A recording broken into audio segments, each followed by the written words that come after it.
ભાજપની સરકાર ઉદ્યોગપતિઓ અને લૂંટારાઓની સરકાર છે। આ સરકારને ગરીબો હોય કે ખેડૂતો કોઈની સાથે કોઈ લેવા દેવા નથી। આ વાત કહી છે આપ નેતા મનોજ સોરઠિયાએ। તો હાલમાં આમ આદમી પાર્ટીની ખેડૂત બચાવ યાત્રા જામનગર પહોંચી હતી, જ્યાં આપ નેતા મનોજ સોરઠિયાએ ભાજપ પર પ્રહાર કર્યા હતા। નમસ્કાર, હું છું ચંદ્રિકા પુત્રી નિરાલી। आओ सांभळीए मनोज सोरठियाए शुं कह्युं।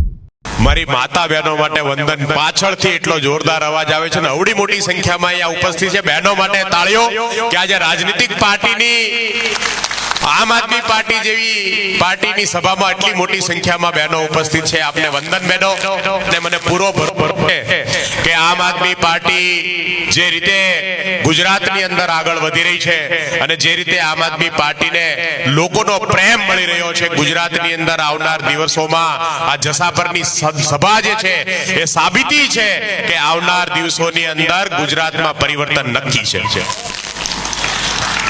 अहींया उपस्थित आटली विशाल संख्यामां उपस्थित आप सौ साथे आम आदमी पार्टीना प्रदेश अध्यक्ष, आम आदमी पार्टीना नेता प्रवीणभाई राम, ईशुदानभाई गढ़वी, आम आदमी पार्टीना तमाम नेताओं, कार्यकर्ताओं और एवा तमाम कार्यकर्ताओं के जेमणे आटली सरस मजानी सभा करवा माटे दिवस रात एक कर्या छे, खूब मेहनत करी छे। तमामने वंदन ने तमामने आ सभामां आवकारूं छुं।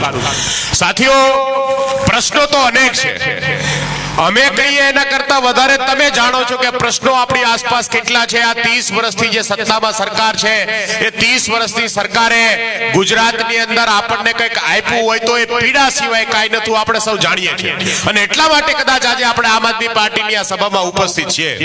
હું પ્રશ્નોની વાત કરું પહેલા આપ સૌને કહેવા માંગુ છું કે ગુજરાતની અંદર 30 વર્ષમાં જે ભાજપ બેઠી છે એ ભાજપને આપણે તાલુકા પંચાયત, જિલ્લા પંચાયત, ધારાસભા, લોકસભા દરેક જગ્યાએ મત આપ્યા। 30 વર્ષથી આ મત મેળવી અને હવે એમને એટલો અહંકાર છે કે હવે લોકોના કામ કરી નહીં કરી વેપાર કરો, લોકો તો આપણને જીતાડે છે અને એનું પરિણામ છે કે આજે ગુજરાતના ખેડૂતો, ગુજરાતના ગામડાઓ ખેતી ભાંગી રહી છે અને નાના અને મધ્યમ વર્ગના વેપારીઓ આજે જે છે આ ખરાબમાં ખરાબ સ્થિતિમાં છે।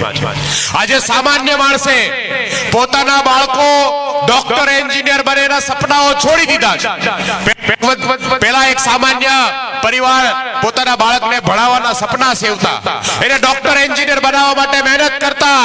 આજે શિક્ષણ એટલું બધું મોંઘું છે કે એક સામાન્ય વ્યક્તિ પોતાના બાળક ભણી લે, ગ્રેજ્યુએટ થાય તોય બહુ એવું આજે વિચારતો થયો છે। એટલું મોંઘું શિક્ષણ છે। રોડ રસ્તાની હાલત આપણે જોઈએ છે। ગુજરાતની અંદર 4 લાખ કરોડનું બજેટ આવ્યું, દર વખતે વિકાસની વાતો થાય, પણ આ 30 વર્ષની અંદર આપણને 1 વર્ષ ટકે એવો રસ્તો નથી મળ્યો। એ પ્રમાણ છે કે ગુજરાતમાં ભાજપ 60-40 ની યોજનામાં બેઠી છે, 60% પૈસા ખાઈ જાય, 60% ભ્રષ્ટાચાર કરે અને એટલા માટે આજે ગુજરાતની આ સ્થિતિ છે। સાથીઓ, આમ આદમી પાર્ટીને તમે સૌ જાણો છો, એક તરફ ભાજપ છે જે વેપારીઓની પાર્ટી છે, વેપારીઓ માણસો જેને આ દેશને વેચવો છે એવા લોકો આજે આ ભાજપની અંદર છે, જે ચોરી કરવી છે, લોકોને લૂંટ કરવી છે, ડાકાઓ ડાળવા છે એવા લોકો ભાજપમાં છે। ત્યારે આમ આદમી પાર્ટી નખસીક ઈમાનદાર યુવાનોની પાર્ટી છે। તમે આ વિશે શું વિચારો છો કમેન્ટ કરીને જણાવો। અત્યાર માટે બસ આટલું જ। સમાચારને લગતી વધુ અપડેટ્સ માટે અમારી વેબસાઇટ www.gujaratplus.in પર પણ માહિતી મેળવી શકો છો। ધન્યવાદ।